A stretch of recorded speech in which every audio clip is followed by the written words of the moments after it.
The Seattle Seahawks season has come to an end with a 41-23 loss to the San Francisco 49ers, but I'm going to do a full season recap for the Seattle Seahawks. It was a very successful year for us. We thought we were going to be rebuilding, going to be horrible this year, but we ended up making the playoffs at 9-8. And I just want to go through the season starting all the way back at week 1.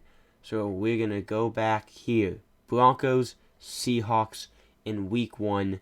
The Seahawks won it 17-16, and this game was so much fun to watch. The Seahawks got up early. They scored all 17 of their points in the first half. They made multiple goal line stands against the Broncos in the second half.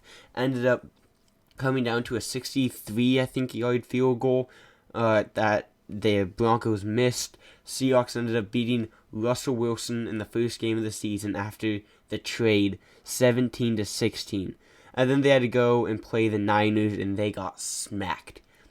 They only lost. They lost by 20, but it should have been more. They didn't score an offensive touchdown. The one touchdown came off a blocked field goal that was returned, and that game that game was not great, not fun to watch as a Hawks fan. And that was the game where Trey Lance broke his ankle, I think it was the injury. That's the game where Lance got hurt and was out for the year. Then we move on to Falcons-Seahawks in week 3, and after this game, I was like, okay, that Broncos game was probably a fluke. We just lost to the Falcons. We really should have won this game. I don't really remember it all that well, because I don't want to remember it. It was a tough game. Lost by 4. I think if we played the Falcons again, we'd beat them. But I don't know. This game was weird. The Seahawks got swept by the NFC South this year. Something I did not expect to happen. But it really changed the course of the Seahawks season. Then this was, in my opinion, the quote-unquote breakout game for the Seahawks, I guess you could call it. 48-45 Seahawks win. I guess it was a breakout game for the Seahawks offense. They were amazing this game. Geno was fabulous. This was still Rashad Penny, I believe. Yep, it was Rashad Penny. He had a great game. And after this game, I was like, okay, maybe there's some hope here. It was a really fun game, but the defense, as you can see, 45 points, was clearly an issue. But then after that big shootout win over the Lions, this game ended up getting the Seahawks into the playoffs.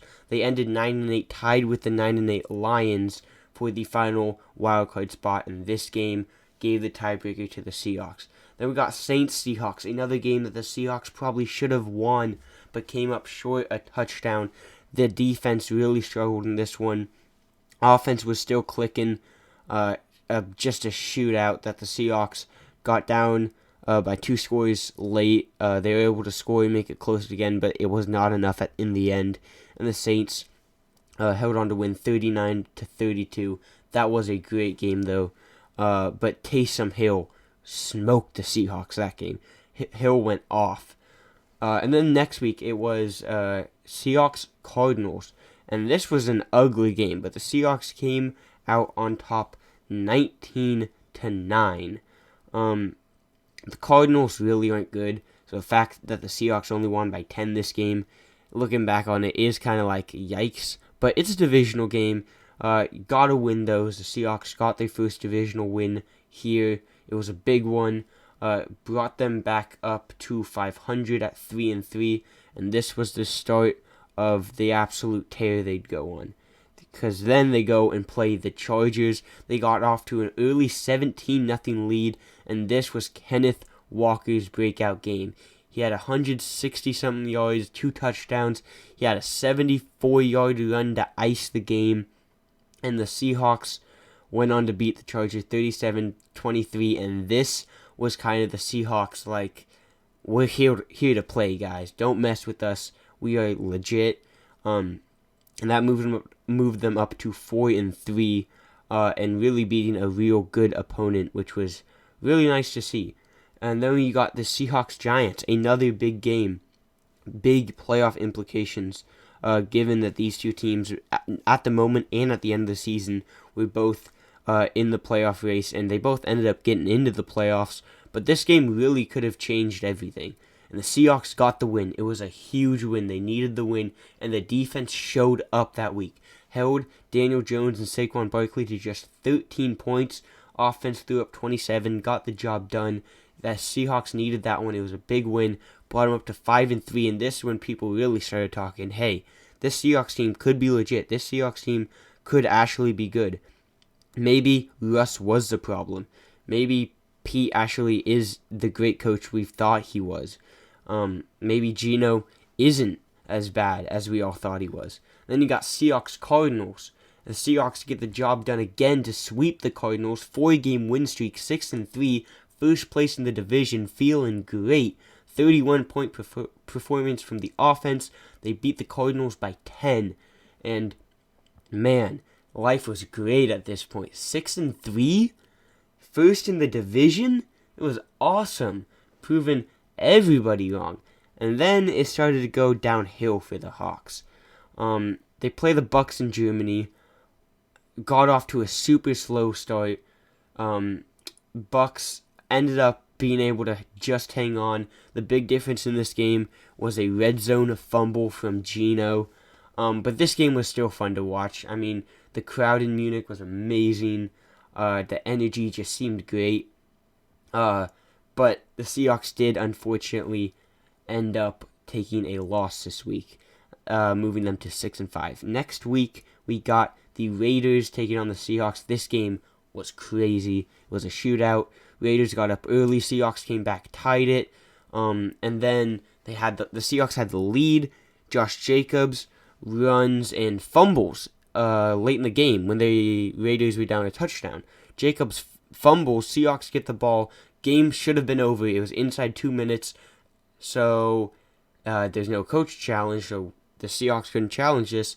And it was just an unreviewable play because the refs called Jacobs down by forward progress. His forward progress apparently stopped, which it shouldn't have. It didn't, and the refs decided, yeah, no, he stopped moving, so we're not going to call that a fumble. Raiders, you get to win this game. Raiders tied it, goes to overtime. Both teams get a chance with the ball, but then Josh Jacobs ends up breaking off like a 60-yard run for a touchdown. That was a rough game. Then the Seahawks bounced back with a huge 27-23 victory over the Los Angeles Rams. Needed to get back in the win column. They did it. A late DK Metcalf touchdown gave them the lead, 27-23. They hang on, get the win, get back up to 7-5, and then they played the Panthers. This game could have put them at 8 wins, a great spot to be in the playoffs, and they lost it. And this loss almost costed the Seahawks this season. It was to a very bad Panthers team that the Seahawks should have easily beaten, and they lost it 30-24. They got down huge early and just never were able to come back. And at this point in the year, I was like, we choked. We got the Niners and Chiefs next. It's going to be tough. And then the Niners on Thursday Night Football, December 15th. And this game was similar to the first one. While the score might not say it, the Seahawks got destroyed. Like, they could not do anything on offense. Their touchdown came late in the game, and it was just, their defense was solid against the Niners, but their offense could get absolutely nothing going. And it was a tough game, 21-13, kind of what I expected going into the game. So, no real shock there. But then we got the Chiefs the next week. Christmas Eve. Big game. The Seahawks win. I like their chances of making the playoffs. They lose. They drop below 500 at 7-8. And they lost. They dropped to 7-8. This game was a freezing cold game. Tough conditions. And the Chiefs ended up getting the win. So now the Seahawks sitting 7-8. Having to win out to make the playoffs. Needing a couple things to go their way. And they get the job done against the Jets handily. This game, the Jets were never in it. No touchdowns for the Jets. Seahawks just took care of business and moved on like nothing happened.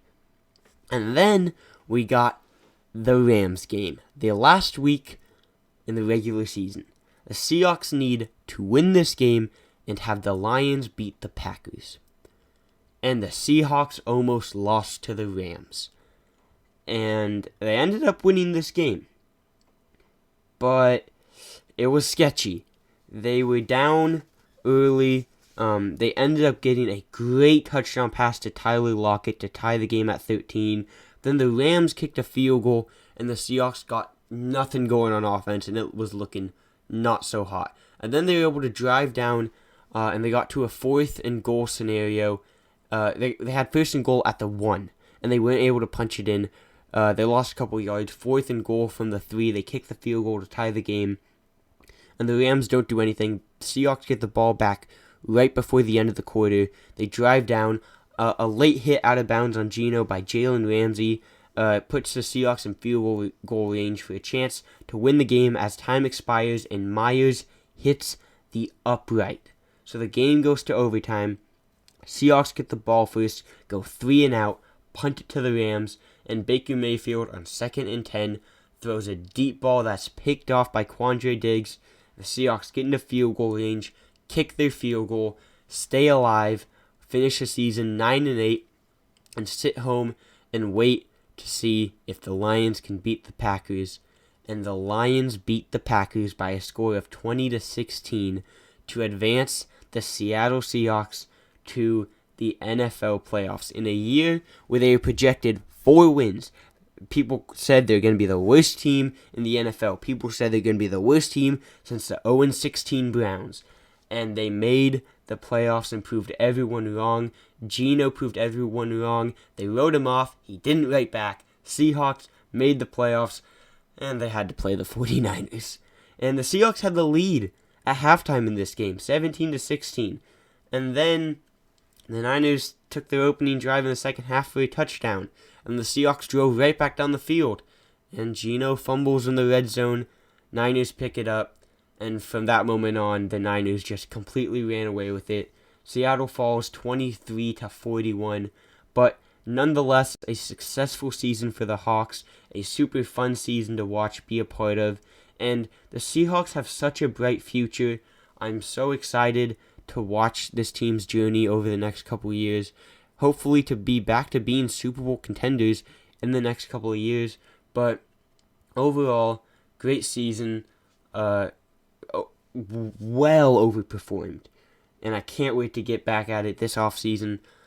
Free agency, draft, Seahawks front office, hopefully doing some great things. Get this team back to the playoffs. And yeah, can't wait to be Super Bowl contenders again in the next couple of years. But that's all I got for today. Let me know what you guys think of this Seahawks season. I'll see you guys all next time. Peace out.